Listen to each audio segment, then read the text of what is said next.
Man maskagolikman va mana nima uchun?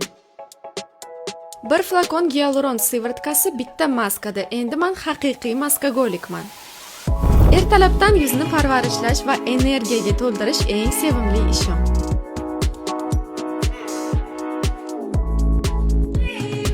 Ba'zida uyquga to'ymaganimda yoki yuzim shishganda har doim ishlataman. 15 daqiqa ichida super natija.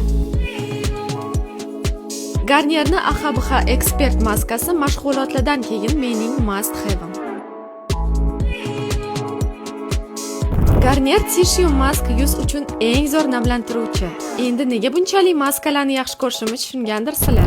Eng faol obunachimga esa men 1 oylik Garnier maskalarini hadya qilaman. Uning uchun post tagida aktiv bo'lasiz, kommentariyda dugonalaringizni belgilaysiz va maskagolik hashtagini esingizdan chiqarmaysiz. 2 haftadan so'ng esa siz bilan birgalikda randomizer orqali g'olibni aniqlaymiz.